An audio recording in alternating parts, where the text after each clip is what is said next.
출애굽기 8장 16절에서 24절까지의 말씀입니다. 출애굽기 8장 16절에서 24절까지의 말씀 찾으셨으면 교독합니다. 제가 먼저 있습니다. 여호와께서 모세에게 이르시되 아론에게 명하기를 네 지팡이를 들어 땅에 티끝을 치라 하라. 그것이 애굽 온 땅에 이가 되리라.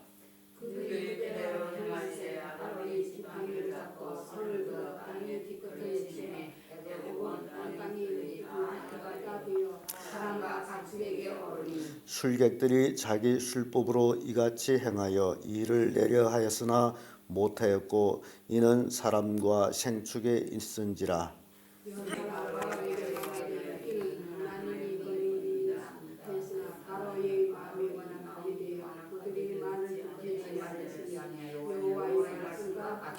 여호와께서 모세에게 이르시되 아침에 일찍이 일어나 바로 앞에 서라. 그가 물로 나오리니 그에게 이르기를 여호와의 말씀에 내 백성을 보내라. 그들이 나를 섬길 것이니라.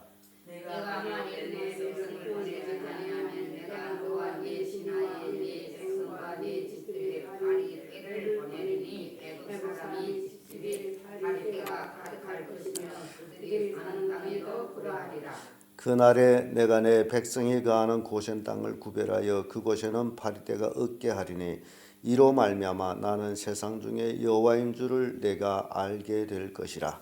내가 내 백성과 네 백성이 사이를 구별하리니 내일 이 것이 있으리라 하였다 하시고 여호와께서 그와 같이 하시니 무수한 파리떼가 바로의 궁에 신하와 집에 애굽 전국에 있으니 파리떼로 인하여 땅의 해를 받았더라. 아멘. 이 말씀으로 애굽에 내린 재앙, 이런 제목으로 말씀을 나누겠습니다.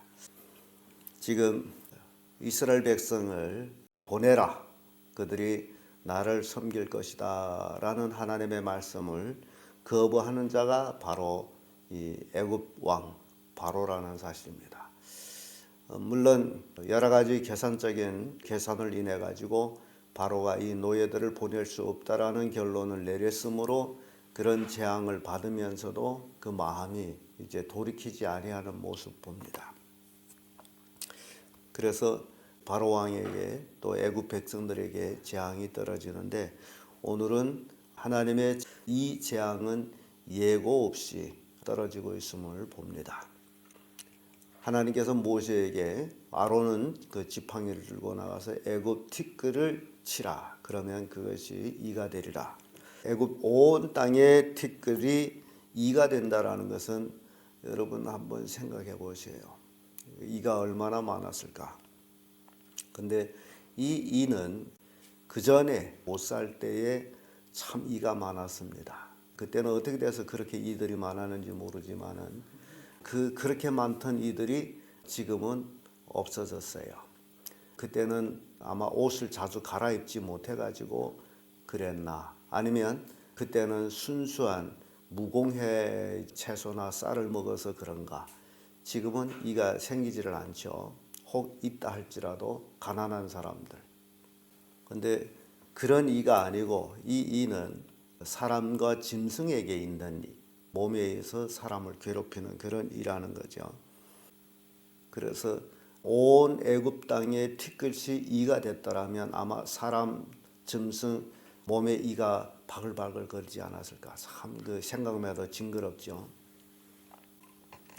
그런데 애굽 사람한테 내린 이 이는 사람과 짐승한테 올랐으므로, 그래서 애굽의 술사들도 자기들의 술수로 이를 만들려고 애를 썼는데 이가 만들어지지를 않아서 결국 술사들이 바로 왕한테 찾아가서 이는 하나님이 하신 일입니다 라고 고백을 합니다. 그럼에도 불구하고 바로는 듣지를 않아요. 그래서 애굽에 내린 재앙 1차, 2차는 예고 있었지만은 3차 이 재앙에 대해서는 예고 없이 떨어졌으므로 바로가 이거는 우연한 것이 아닐까라고 생각을 하고 있어요. 그래서 거기에 신경도 안 쓰는 바로의 모습을 봅니다. 두 번째 재앙은 파리 재앙이죠. 20절에서 21절까지 보면 숫자적으로는 네 번째 재앙이 됩니다. 1차, 2차, 3차, 4차 이렇게 되는데 오늘 보기엔 파리 재앙. 이것은 예고를 합니다. 내 백성을 보내라. 그리하면 파리 때가 온 애굽에 넘칠 것이다. 여기서 파리 때를요, 우리가 지금 보고 있는 이런 파리가 아니에요. 우리는 파리 몇 마리 날아다녀도 신경질 나는데 여기서 말하는 파리를 뭐 개파리라기도 하고 그런데 이 파리는요, 보통 파리보다 좀 크고 쏘는 힘이 있다는 겁니다. 파리도 쏘는 거예요. 사람과 짐승을 똑같이 이처럼 괴롭히는 거. 이는 기어다닌 다음에 이 개파리는 날아다니면서 괴롭히는. 근데 그 애굽 땅의 지리적으로요, 애굽 땅의 파리, 모기, 각종 곤충들이 떼를 지어서 날아다니는 것이 애굽은 굉장히 유명했어요. 그러니까 바로 왕이 그러한 재앙이 있어도 결국 크게 신경 안 쓰는 원인이 자연적인 그런 현상들이 거기에 이제 많이 있기 때문에. 시편 105편 31절에 보면 여호와께서 말씀하신즉 파리 때가 오면 저희 사경에 이가 생겼도다라는 말씀입니다. 시편 기자가 출애굽 당시에 있었던 사건을 다시 말하는 거죠. 이사야 7장 18절에도 그날에 여호와께서 애굽 하수에서 먼 지경의 파리와 아수르 땅의 벌들을 부르시리니 이런 말씀입니다. 그러니까 이 파리 때는 벌처럼 쏘는 그런 힘을 가지고 있었다라는 거예요. 그런데 중요한 것은 자연으로 있었든지 뭐 우연의 일치라든지 이게 바로에게 있어서는 별거 아니라고 생각하지만은 하나님께서 모세를 통해 가지고 애굽 백성들과 이스라엘 백성이 거하고 있는 고센 땅을 구별해서 이 파리 때부터는 고센 땅에 파리 때는 없을 것이다. 그걸 얘기하고 있습니다. 이게 구별이에요. 이제부터는 하나님의 백성에 대한 피해는 없다. 이런 것들을 우리에게 보여줍니다. 그래서 파리 때 재앙부터는 하나님께서 고센 땅을 구별했어요. 파리 때가 없게했어요. 그래서 이스라엘 백성이 하나님의 백성이요 애굽 백성과 구별됨을 보여주는 재앙이 이 파리 때 재앙으로부터 시작이 됩니다.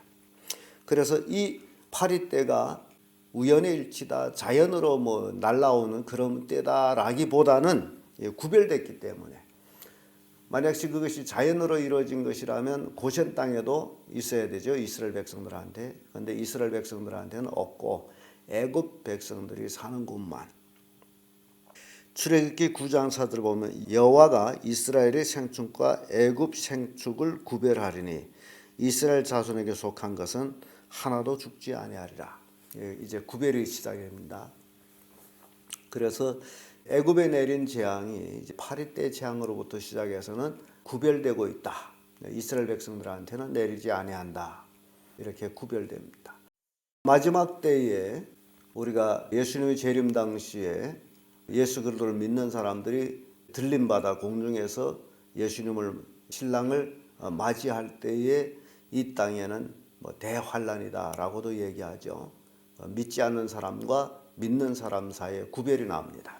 불신자들에게 대해서는 하나님의 놀라운 심판 그것이 떨어지고 믿는 자들은 이제 구별돼서 구원을 받고 그런 것들을 애굽에 내려진 10가지 재앙 속에서도 우리가 볼 수가 있습니다. 마지막 때 정말 멀지 않은 그런 시대에 우리가 살고 있습니다. 그래서 이 시대에 애굽에서 살던 이스라엘 백성들이 파리 때의 재앙을 통해 가지고 그때로부터 이스라엘 백성은 더욱 하나님이 우리를 구원하고 계시는구나 라는 것을 깨닫게 되면서 출애굽 준비를 하기 시작합니다. 여러분들도 이제 신앙생활하면서 우리가 비록 애굽 같은 세상에 살지라도 우리는 이 세상을 떠난다라는 것, 출애굽 준비를 늘 해야 됩니다. 이 땅에서 안일하게 영원하게 우리가 사는 것은 아닙니다. 언제든지 예수님이 재림하게 되면 우리는 떠나야 됩니다.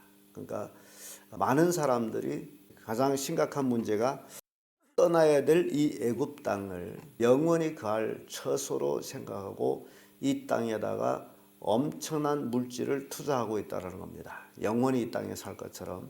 그래서 돈이 많은 사람들은 증식을 위해서 뭐 집도 여러 채를 가지고 사업장도 크게 하고 등등 여러 가지 일들을 많이 합니다만은, 그러나 이 세상을 떠날 때에 그것들이 아무 의미가 없는 것들이다. 이 땅의 진정한 보험은 예수 그리스도를 믿고 구원받는 것이 진정한 보험이에요.